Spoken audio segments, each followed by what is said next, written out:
ठिकाणी भाकरी बनवतात ते वयस्कर आहेत, ज्येष्ठ नागरिक आहेत. बाबा वय किती, कुठून आलात? भाकरी बनवताय? वर्षी परभणी परभणी भाकरी बनवताय तुम्ही?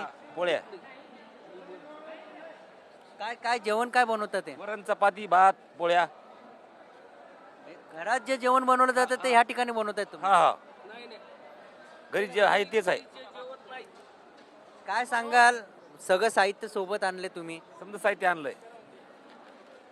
काय काय आणलंय, काय काय आणलंय? गव्हाचं पीठ आणलं, गहू तांदूळ आणले, कोथमीर कांदे लसण कांदे अद्रक हे आता लगेच वरणाला फोडणी द्यालो. पोळ्या. वय किती आपलं, वय किती? 40 वर्षे. 40 वर्ष. 40. आपण जर ह्या ठिकाणी बघितलं ते एक देखील बाबा आपल्याला पाहायला मिळत आहेत. त्या ठिकाणी चपाती बनवतात ते, कारण की मोठ्या प्रमाणात जे साहित्य लागतं, जेवणाच्या ज्या वस्तू लागतात ते सोबतच आणलेलं आहे त्यांनी. आणि ह्या ठिकाणी चपाती भाजी या ठिकाणी बनवण्यात येत आहेत. आपण जर बघितलं ह्या ठिकाणी चपाती बनवतात ते, काय सांगाल, चपाती बनवतात ते पूर्ण पूर्ण लाटा पोळी पोळी. किती वय आहे तुमचं? माझं 60 आहे. 60 वर्षाचे तुम्ही आणि चपाती बनवतात ते, ती पण सुंदर आहे अशी चपाती पाहायला मिळते. हो हो लाटीत होंडा. हां बोला. आम्ही काही नाही, आमचं म्हणणं एकच आहे. आम्हाला जवळ 2 दिवस झालं आम्ही शिक्षणाच्या अडचणी आहेत.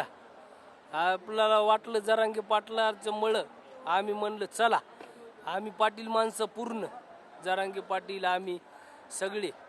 तर आम्ही पोरायनं आम्ही 2 दिवस झालं नुसते खिचडीवच आहेत. खिचडी खाल्ली आम्ही. 2 दिवस झालं टेम्पूत झोपायलो. तर आज जरांगे पाटील आमचे जेव्हा आझाद मैदानला आले तेव्हा आम्हाला साहेबांना सांगितलं की पोरं आमचे भिजायलेत. सरकारला इशारा दिला की म्हणले काही करा, मात्र यायला पार्किंगची सोय आणि यायला पाण्याची सोय लावा. हे हातानं स्वयंपाक करू. आमचं 15 दिवसाचं राशन आम्ही सोबत आणले. आम्ही 15 दिवस नाही, किती दिवस जरी मुंबईत राहिलो तरी आम्ही आरक्षण घेतल्याशिवाय माघार जाणार नाही. काय आहेत चपाती भाजी या ठिकाणी बनवतात ते, काय सांगाल, चपाती बनवतात ते तुम्ही ह्या ठिकाणी, जी घरी चपाती असते ती अशी गोल या ठिकाणी चपाती पाहायला मिळते? हो, या ठिकाणी अशी गोल चपाती तयार करण्यात आली की घरच्यापेक्षा भारी चपाती बनवलेली आहे. आणि असं आम्ही 15 दिवस करू शकणार आहेत. 1-1.5 महिन्याचं सामान सोबत घेऊन आलेलो आहे.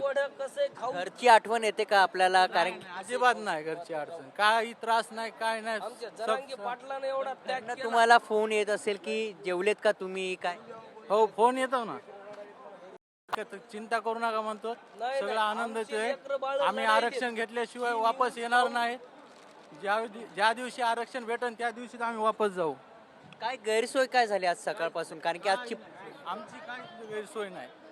आमची गैरसोय 2 दिवस झाली. आज पहिली रात्र आहे, पहिला मुक्काम म्हणावा लागेल मुंबईत, कारण की तुम्ही जो लांबचा प्रवास तुम्ही केलात आणि आज मुंबईत पहिला मुक्काम, तुमची पहिली रात्र ह्या ठिकाणी आहे. आमची ही दुसरी रात्र आहे. पहिली रात्र आझाद मैदानावर झालेली आहे, ही दुसरी रात्र हॉलमध्ये झालेली आहे, वाशी येते. त्या किती वाजता तुम्ही परत आझाद मैदानाला जाणार? परत सकाळी 10 वाजता लगेच आझाद मैदानी जाणार आहेत. आम्ही आता जवळ नक्कीच जर आपण बघितलं संपूर्ण साहित्य पाहायला मिळते आणि या ठिकाणी जे मराठा बांधव हे गेल्या 2 दिवसांपासून खिचडी भात खात होते आणि आज घरी जे जेवण बनवलं जातं ते बनवायचा बेत ह्या ठिकाणी ठरवला आहे आणि चपाती असेल किंवा भाजी ह्या ठिकाणी बनवण्यात आली आहेत. वयस्कर जे नागरिक आहेत, ज्येष्ठ नागरिक आहेत ते देखील ह्या ठिकाणी मोठ्या प्रमाणात पाहायला मिळत आहेत आणि ते देखील बाबा जे आहेत ते चपाती ह्या ठिकाणी बनवत आहे. या ठिकाणी पोळी जी शिजवली जाते ती देखील ह्या ठिकाणी शिजवली जात आहे आणि भाजी बनवण्याचा बेत सध्या सुरू झाला आहे. त्यामुळे मराठा बांधवांनी आरक्षण घेतल्याशिवाय आम्ही हटणार नाही अशी भूमिका ठामपणे यांनी घेतलेली आहे. कॅमेरामॅन कृष्णासह मयुरेश जाधव, TV9 मराठी, वाशी.